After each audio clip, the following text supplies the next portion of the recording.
Hello, and welcome to Studio Farrago. My name is Lorraine, and today I am drawing a bison and talking about bison and what it's like to care for them as a zookeeper. I am drawing today in my handmade junk journal. I put this book together of various vintage and modern papers, bound them together in a vintage book cover. I'm using 4 pencils to create this drawing. I'm starting with a Bic mechanical pencil. It's just a basic mechanical pencil. It's something I'm comfortable with. I use in my sketchbook, and I'm using it here to put in a rough outline of what I want the drawing to be. I will go in with a black wing pearl to darken the lines and start the rendering. Then I'll use a General's carbon sketch to darken the darkest tones and shadows. I will finish with a Prismacolor white colored pencil to add a few highlights. I am also using a paper stump blender to blend some of the harsher lines and soften things up. The surface today is a very thin collage paper. It has been prepped with gesso and neon acrylic paint. There are 2 types of bison. There are American bison and European bison.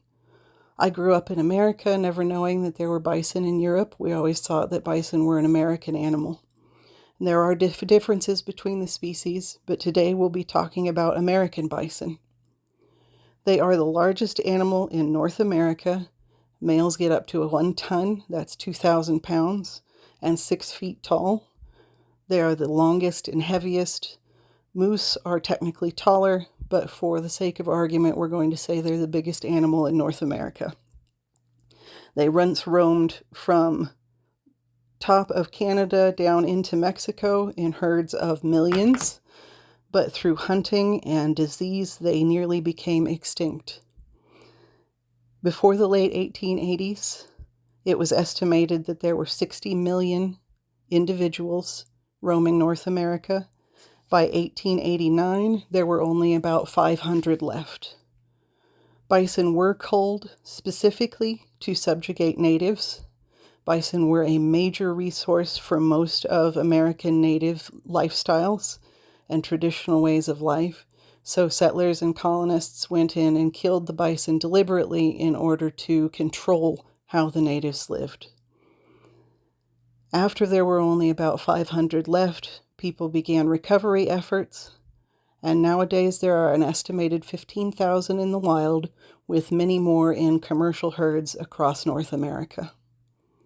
You may have heard them called buffalo.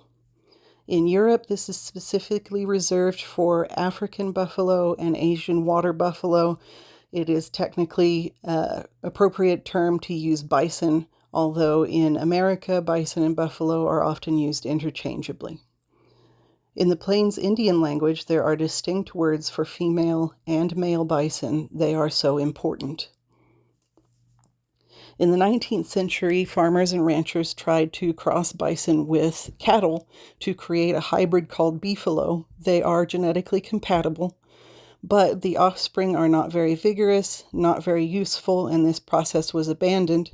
But now there is an estimated up to 1% of cattle genes in most remaining populations of bison, but people are using genetic testing to weed out those genes and to get back to pure bison genetics. Bison live in herds with dominance hierarchies within the males and females. Dominance is related to birth date. The sooner you are born, the higher your dominance in the hierarchy. They can live up to 15 years in the wild and 25 years in captivity. Bison are among the most dangerous animals encountered by visitors to national parks. They will attack you if provoked, and they can easily outrun humans. They've been clocked at 40 to 45 miles per hour. Between 1980 and 1999, more than 3 times the people in Yellowstone were injured by bison than by bears. So if you are visiting a national park and you see bison, keep your distance and don't provoke them. Today, bison are raised commercially for meat, hide, wool, and dairy. Their meat tastes like beef, but is lower in fat and higher in protein, so it is considered healthier. Their wool specifically is extremely dense and very warm for the winter. I am a knitter, and I've actually used bison wool to create things. It is a soft, dense material, and it keeps you very warm. Bison have never successfully been domesticated. They are described as having a wild and ungovernable temper. At one of my keeper jobs, I worked with students cleaning a bison enclosure. That herd was extremely dangerous and would sooner kill you than look at you, so we were never in the same space. At my most recent keeper job, I worked with a male and female. They had a larger percentage of cattle genes and were much calmer, so we worked in the exhibit with them.